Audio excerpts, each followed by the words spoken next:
on behalf of Radek Sikorski, since I'm probably the only East European in this panel, right, I have to sort of explain where he's coming from. And I'll very briefly use my personal experience, which I didn't intend to quote, but just as an example. I grew up in a town in Romania, 17 kilometers from the border with the Soviet Union.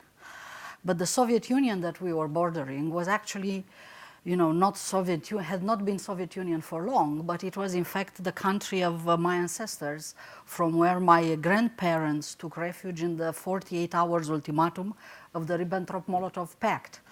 Nevertheless, we looked towards this country that I could actually see from my house, which was uphill, with particular dread. And there was this air club of some sort of sports air club in the valley near a lake. And each time that we saw parachutes or something like this, my grandparents were absolutely convinced that Russians are coming again. And if you look at what happened, if you look at Radek's father life or at Radek's grandfather life, you will simply understand that what he's doing is that he's projecting this, if you want, geographically narrow, but from a European point of view, not so narrow, experience to the rest of the world, right? This is what explains Radek, not that he has other.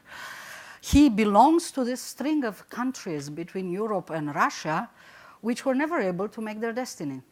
A few years ago, I made a small policy documentary, which is called Where Europe Ends, about this border that you have now seen in the current war that has now everybody seen.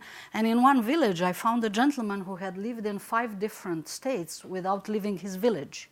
He has been invaded by Russia once, by Soviet Union once, and by Hertie's Hungary once. And for the rest, he lived in between. What was remarkable about this Mr. Kubrakov is that he still was able to sing 5 different national anthems. So I put him in the film. He was 88, all right. I'm not sure he any more lives, but you see. So the perspective, which is really, I think, Radek's perspective, and which excuses his bias, because his bias is also obvious, is the fact that Radek is not a Western imperialist. Radek is simply an inhabitant of one of the countries which are treated by Russia as legitimate colonies.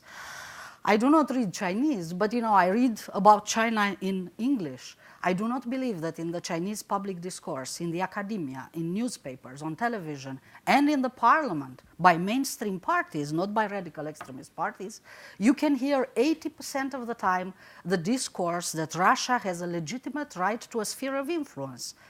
But this is what we hear here, and this is the spirit by which people are socialized. And now coming to the quite excellent talks that we've heard, I'll try to reconcile very briefly the 2 perspectives and to bring them to our realm, which is the realm of policy options. What can we advise to do, and what are really the options after all this? I would say that I like very much the first optimist, cheerful perspective, the end of ideology perspective. Not in the least, because before coming here, I've been an activist, and I'm still contemplating the choice of returning in a political position in my country. So we staked our lives on the idea that actually the end of ideology did come, and that it's up to countries, if they do evolve to a civilized, democratic nation, which plays by the rules, first, internally with its own citizens, but also, of course, with neighbors and everyone else.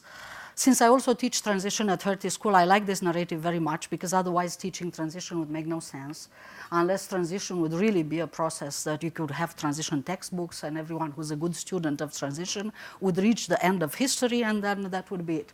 And I think it happens. I think I am convinced by these statistics which come out that it seems to work in great parts of the world. I think it works. Right? And I also like Frank, who's in the advisory board of my center, Frank Fukuyama, so of course I like to find arguments for this narrative. All right? And in this perspective, what would be like the policy option?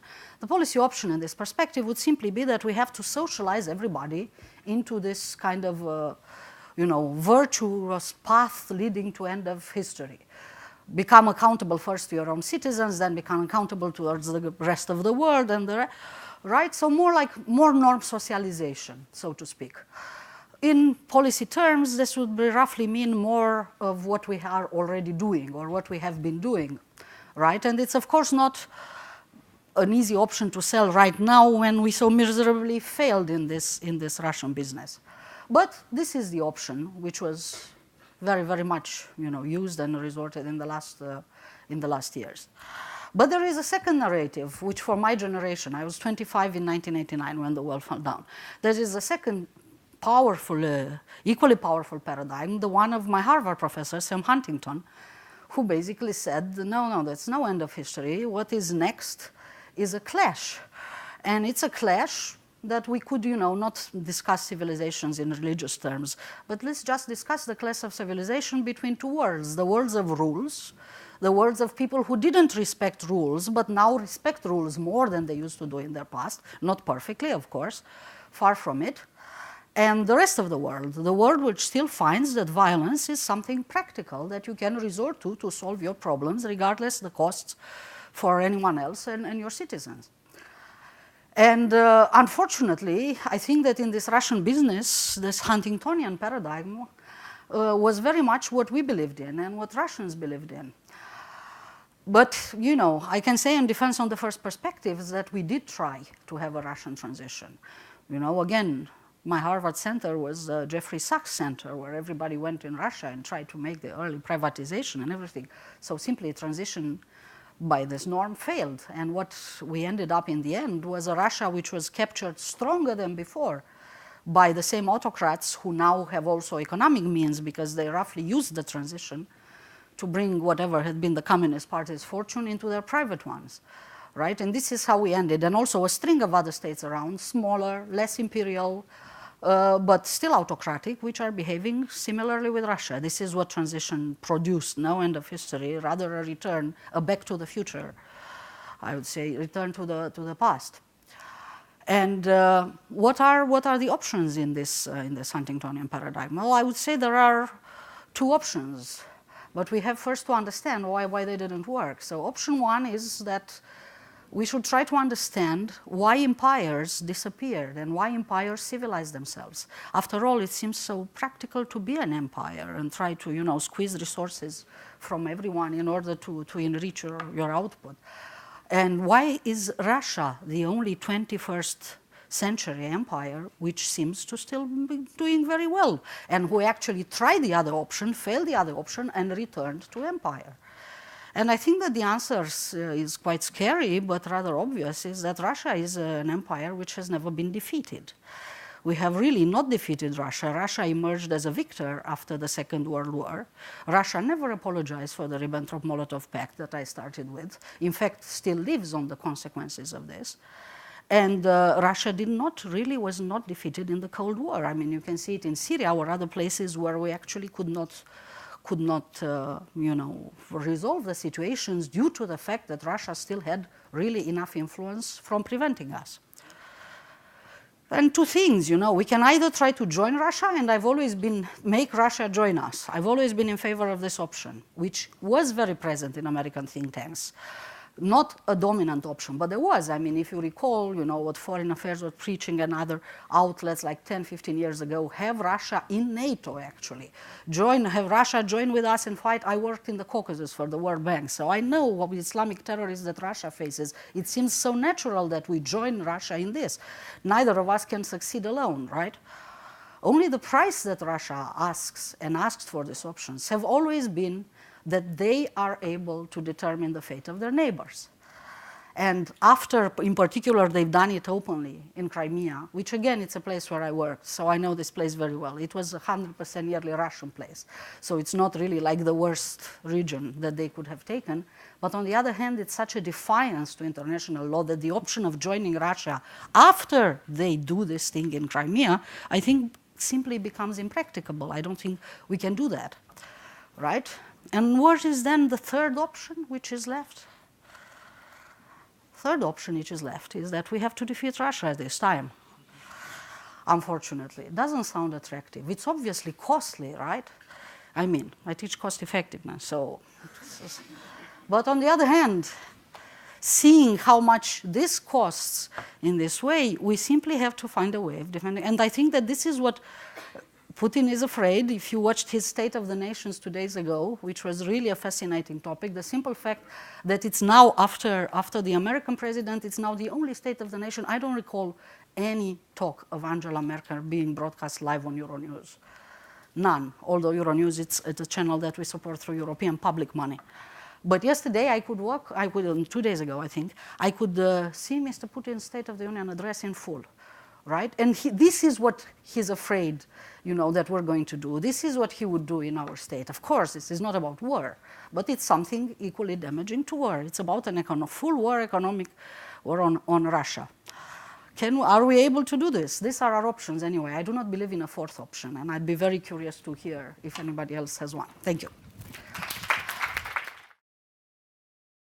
I asked myself during this debate, what would a student today say? This is a faculty meeting. How would students, young students, some of them are in the room, listen to this? And I think I have one question I would like to bring in. This is the question which sounds like a very academic question, which is, what is our unit of analysis we talk about? Is it the nation state? Is it the individual? Is it the region? Is it cultures? And I think that's a question which is very absent from the debates we've been having so far. Merit, I think you brought it in at the end when talking about economic interdependence, more talking about markets, more talking about interactions of regions, continents, societies. But I think it's important to raise that question, to be quite blunt. I think Klaus, in his book, which is a brilliant book, asked this question, how you can actually transgress the nation state to a certain extent. What is this post-Westphalian social model we talk about? And if I want to defend Klaus just by solidarity, Kisher, when you say things like, you talk about Russia being pushed around, you use the word being pushed around, or China is pushing something, well, do we push those entities? Is this really what we think about these days? Even you, Merit, you spoke about national self-interest or like-minded nations. Does this still exist in a context in which people have, I see the students nodding actually, having multiple identities? Alina, you started with an anecdote. I will also bring in an anecdote. I was in a meeting on the euro area crisis, and I was talking to a Eurosceptic. And that Eurosceptic at the end, I was saying we need a fiscal union in Europe in order to solve this crisis. And he looked at me at the end and said, Mr. Enderlein, your children will accuse you of having transferred money to France. And I looked at him and said, I'm married to a French wife. My children are Franco-German. They don't care. They want a functioning Franco-German space. And I think this is the logic in which we live today, in which it is not that simple to think about the national context. And I want to just bring this through different ways of the analytical discussion. I think the challenge is really multi-level governance, where politics is local, but the problems, and this is a truism, are much broader. Global, regional, markets are certainly global. And what does this raise? Well, first, there is a need to bring in a multi-layered governance structure with different levels of identity, with different levels of interest aggregation, and with different levels of legitimacy being brought together. And this is very complex. And the problem is that, Klaus, when you talk about identities, interest, and ideas, that people don't know, for example, what their interests are, depending on which level in that multi-level framework you are placed. And one thing that's interesting about the discussion we've had is, for all those of you speaking about nations, did you notice how many times you mentioned Europe as a nation? There was always this Russia, China, the US, Europe. Well, Europe is not a country. It's this thing. And in that thing, we don't know whether we are Germans or we are now Scots or there's Catalonia. So I think this multi-layered debate is totally absent from many of the discussions we've had so far. And I think it's important for three reasons. One, there's uncertainty about which interests we pursue. There is uncertainty about the redistribution that is taking place within those systems. We're very good at administering redistribution within national fiscal systems. We take it from one side, we give it to the others. We have no clue about how to organize multi-level redistribution. Fiscal federalism is this huge buzzword, but we don't have a lot to say about how to organize this. We don't know how to mobilize legitimacy. And third, we have strong doubts about the right compliance mechanisms. This is moral hazard considerations. Look at the European Union. This is the question about supranational order being brought into the national domain. And since we lack all those mechanisms, we actually end up with governance structures that are, one, extremely ad hoc, like in the crisis. We know we do it this way. We don't have a legal framework for this. We don't have legitimacy, but we do it anyway. The second type of governance reaction we get is this endless bargain, like in international trade, where we sit down and bargain for ages about redistributive things, about legal rules, about how to organize things. We see this in climate change, and we see it also right now between France and Germany in the European context. Or we try to set up some kind of exploratory, and I think you came very close with your experimental idea, Merit, when saying we have experiments. We have this exploratory governance mechanism, which we'll describe in the governance report the Hertie School is going to publish next year, like setting up a monetary union. And we don't have any historical evidence on which we can build. We don't have large N studies which show us on how to run monetary unions. It's just an exploratory way of solving those points. And I think it's important to be much more open in those debates in looking at the multi-level structure and at the uncertainties and not being stuck in an old model of a multinational, international, even UN framework. Sure, if I may close on this. I mean, the United Nations is the United Nations.